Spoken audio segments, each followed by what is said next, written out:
নগৰীয়া বনানীকৰণেৰে তেজপুৰ চহৰৰ পৰা 2015 চনত সেউজ বিপ্লৱৰ সূচনা কৰা তেজপুৰৰ উদ্যাপনৰ আজি 10ম প্ৰতিষ্ঠা দিৱস।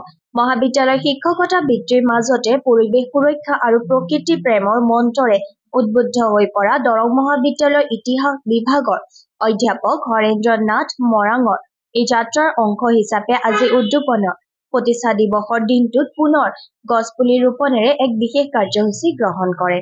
তেজপুৰ চৰকাৰী উচ্চতৰ মাধ্যমিক বিদ্যালয়ৰ নৱনিৰ্মিত বিজ্ঞান ভৱন চৌহদত সোণাৰু গছপুলি ৰোপণেৰে আজি আয়োজন কৰা 10ম প্ৰতিষ্ঠা দিৱসৰ দিনটোত বিশিষ্ট অতিথি ৰূপে অংশগ্ৰহণ কৰা প্ৰকৃতিপ্ৰেমী তথা কাজিৰঙা ৰাষ্ট্ৰীয় উদ্যানৰ অৱসৰপ্ৰাপ্ত বন প্ৰাধিকাৰী ৰমেশ কুমাৰ গগৈ, তেজপুৰ মহাবিদ্যালয়ৰ অধ্যক্ষ ডক্টৰ মনোজ কুমাৰ হাজৰিকাই উদ্যাপনী তেজপুৰত আৰম্ভ কৰা নগৰীয়া বনানীকৰণৰ সন্দৰ্ভত মন্তব্য কৰি বিগত বছৰসমূহত প্ৰকৃতিপ্ৰেমী হৰেন্দ্ৰ নাথ মৰাঙৰ প্ৰচেষ্টাত কেনেকৈ সেউজ বিপ্লৱৰ সূচনা হৈছে সেই সন্দৰ্ভত এনেদৰে কয়।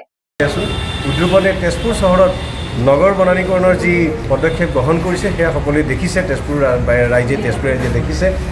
আৰু আজি ইয়াতেই এইখন তেজপুৰ চৰকাৰী উচ্চতৰ মাধ্যমিক বিদ্যালয়, এইখন মোৰো ইয়াৰো মই এজন প্ৰাক্তন ছাত্ৰ। আজি ইয়াত 9টাকৈ সোণাৰু পুলি ৰোপণ কৰা হৈছে প্ৰতিষ্ঠা দিৱস উপলক্ষে। আজি এই প্ৰতিষ্ঠা দিৱসৰ লগতে সংগতি ৰাখি মই সকলোকে আহ্বান জনাব বিচাৰিছোঁ, উদ্যাপনৰ যি এটা মহৎ যি তেওঁলোকৰ উদ্দেশ্য লৈ পেলাই তেওঁলোকে এই কামসমূহ কৰিছে, আমি সকলোৱে ইয়াৰ অংশীদাৰ হোৱা উচিত। আৰু উদ্যাপনৰ আজি প্ৰতিষ্ঠা দিৱসে সকলোকে মই আহ্বান জনাইছোঁ যে সকলোৱে এই মহান কামৰ অংশীদাৰ হ'ব লাগে। তাকে কৈ মই উদ্যাপনৰ উত্তৰণ কামনা কৰি সকলোকে ধন্যবাদ জ্ঞাপন কৰিছোঁ। ধন্যবাদ। উদ্যাপনৰ শুভাকাংক্ষী পংকজ বৰুৱাই আধৰা আৰু তেজপুৰ চৰকাৰী উচ্চতৰ মাধ্যমিক বিদ্যালয়ৰ অধ্যক্ষা মঞ্জু বাৰহৈও কৃতজ্ঞতা সূচক ভাষণ প্ৰদান কৰা অনুষ্ঠানটিত হৰেন্দ্ৰ নাথ মৰাঙে শিক্ষাৰ্থীসকলক পৰিৱেশ সুৰক্ষাৰ বাণীৰে উদ্বুদ্ধ কৰি সাম্প্ৰতিক সময়ৰ গোলকীয় উষ্ণতা বৃদ্ধিয়ে সমগ্ৰ বিশ্বলৈ কঢ়িয়াই অনা ভাবুকিৰ সন্দৰ্ভত দীঘলীয়া ভাষণ প্ৰদান কৰি সাংবাদিকৰ আগত এনেদৰে মন্তব্য কৰে।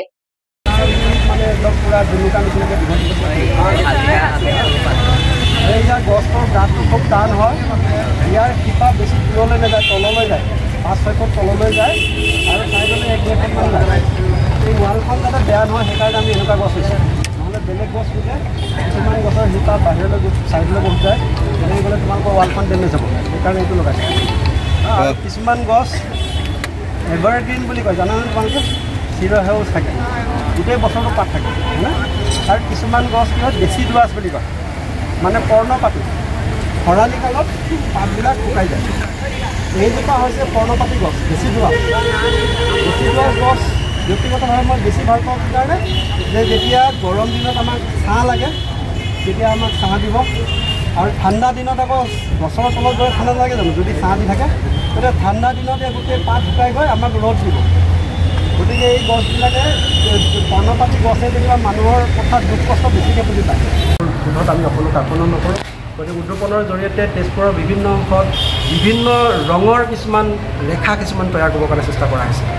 দৰং কলেজৰ পূব দিশত আমি যিমান ঠাই আছে খালী ঠাই পাইছোঁ সিমান আমি সোণাৰু গছ ৰুইছোঁ। ইতিমধ্যে 20জোপামান সোণাৰু ফুলিবলৈ আৰম্ভ কৰিছে, সেইটো তেজপুৰ আকাশত আমাৰ সোণালী ৰেখা। তেনেকৈ পৰুৱাৰ ওচৰত আমাৰ এজাৰ ফুলৰ শাৰী আছে, 33জোপা এজাৰ আছে, সেইখিনি যোৱা বছৰৰ পৰা ফুলিবলৈ আৰম্ভ কৰিছে।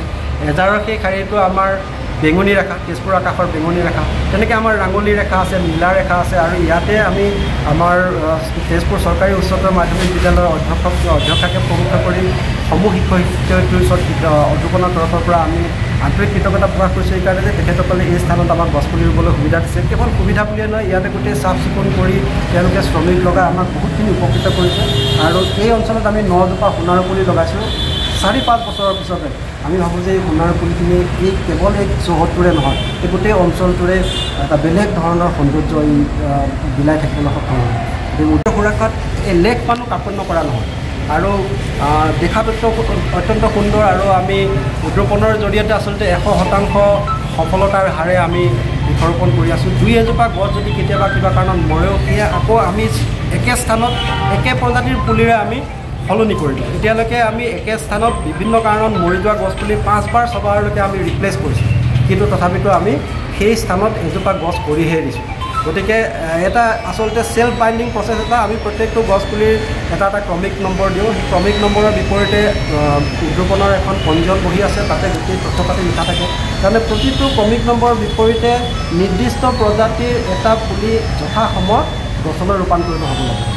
উল্লেখ্য যে হৰেন্দ্ৰ নাথ মৰাঙৰ উদ্যাপনৰ জৰিয়তে দৰং মহাবিদ্যালয়ৰ পৰা পৰুৱা চাৰিআলিলৈকে দুয়োকাষ সেউজীয়া হৈ পৰাৰ লগতে তেজপুৰ চহৰৰ গাড়ী ৰখা স্থানৰ সন্মুখছোৱা এজাৰ গছেৰে সুশোভিত হৈ পৰিছে।